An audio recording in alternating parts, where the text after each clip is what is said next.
অনেকে অভিযোগ করে আল্লাহ আমার এইটা দেয় নাই, ওইটা দেয় নাই, আমি এটা পাই নাই, ওইটা পাই নাই। ও পায়, আমি পাই না কেন? ওর চাকরি হয়, আমার হয় না কেন? ওর ব্যবসায় লাভ, আমার লস কেন? ওর বউ সুন্দরী, আমারটা কালা কেন? আছে না নাই? না, অভিযোগ করবেন না। আপনি যে অবস্থানে থেকে অখুশি, আপনি যেই অবস্থানে থেকে আল্লাহর কাছে অভিযোগ করতেছেন, আপনার এই অবস্থানে আসার জন্য অনেকে আল্লাহর কাছে দোয়া করতেছে, ঠিক কিনা? কিন্তু আপনি এই অবস্থানে খুশি না। অনেকে এই অবস্থানে আসতে চায়, তাদের স্বপ্ন যে তারা একদিন আপনার স্থানে আসবে, কিন্তু আপনি আপনার জায়গায় থেকে খুশি না। এজন্য উনজুর ইলা মান হুয়া আসফালা মিনকা, তোমার চেয়ে যে খারাপ অবস্থায় আছে তার দিকে তাকাও, তাহলে তোমার মনের দুঃখ ঘুচিয়ে দিবে কে? আপনার চেয়ে যে খারাপ অবস্থানে আছে তার দিকে দেখেন কি অবস্থা। আপনি এইটা চান, ওইটা চান, কত কিছু লাগবে আপনার। হসপিটালে যে দেখেন ক্যান্সারে আক্রান্ত রোগীদের কি অবস্থা দেখেন। ক্যান্সার যার নেই কোনো অ্যান্সার, বাঁচবে না সে। ওরে যে জিজ্ঞেস করেন, ভাই আমি তো বাড়ি চাই, গাড়ি চাই, আমার অনেক অভিযোগ, আমি এটা চাই, ওটা চাই, তুমি কি চাও? ক্যান্সার আক্রান্ত রোগীটা বলবে, আমি কিচ্ছু চাই না, আমি খালি বাঁচতে চাই। ক্যান্সার আক্রান্ত রোগীটা কি চায়? শুধু কি চায়? বাঁচতে চায়। আর আমাদের অনেক কিছু লাগবে। এজন্য বেঁচে যে আছি, এই জন্যই আলহামদুলিল্লাহ। শ্বাস প্রশ্বাস যে নিতে পারতেছি, বেঁচে আছি, অনেক দিয়েছে প্রভু, আর কিছু লাগবে না, আলহামদুলিল্লাহ পড়েন। চাওয়ার কোনো শেষ নাই, আছে? লাউ আন্না লিকুল্লি ইবনি আদম ওয়াদিয়ান মিন যাহাব আহাব্বা আন ইয়াকুনা লাহু ওয়াদিয়ান ওয়া লা ইয়ামলা ফাহু ইল্লা তুরাব। প্রত্যেক বনি আদমকে আল্লাহ তাআলা একটা করে স্বর্ণের পাহাড়ের মালিকও যদি বানিয়ে দেয়। কিসের পাহাড়? সবাই বলেন। দেখছেন শরীয়তপুরে? শরীয়তপুরে নাই স্বর্ণের পাহাড়? কোন দেশে আছে? সৌদি আরব। স্বর্ণের পাহাড় নাই, স্বর্ণের খনি আছে।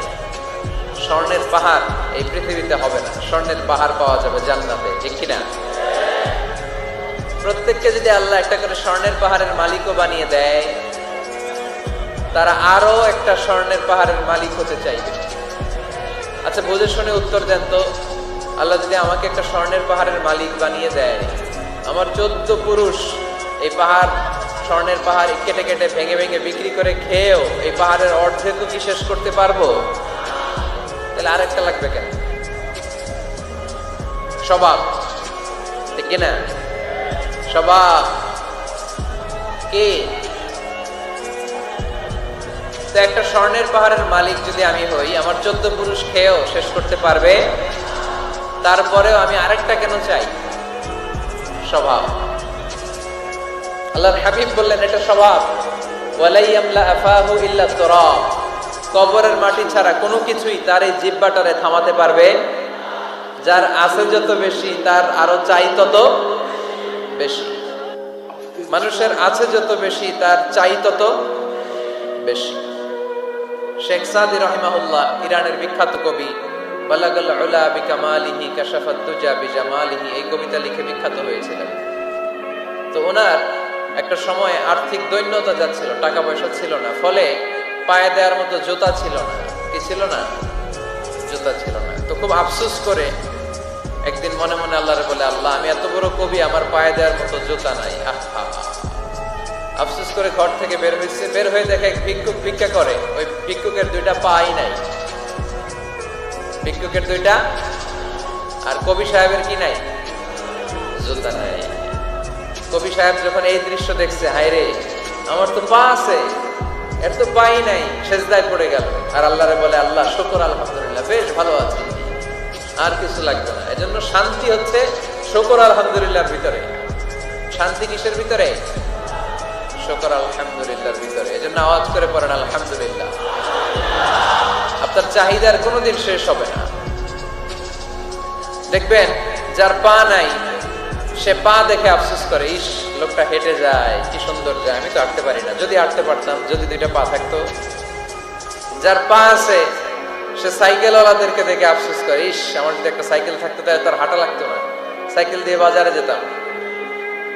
যার সাইকেল আছে সে আবার হুন্ডাওয়ালাদেরকে দেখে আফসোস করে, ইস একটা হুন্ডা যদি থাকতো তাহলে তো ভো ভো করা যাইতো না। হুন্ডাওয়ালার আফসোস আছে প্রাইভেট কারওয়ালাদের দেখে, তারা আফসোস করে ইস আমার যদি একটা কার থাকতো তাহলে তো কার চালাইতে পারতাম। যাদের প্রাইভেট কার এদেরও আফসোস আছে, ইস আমার যদি একটা হেলিকপ্টার যদি থাকতো তাহলে তো উড়াল মারতে পারতাম, ঠিক না?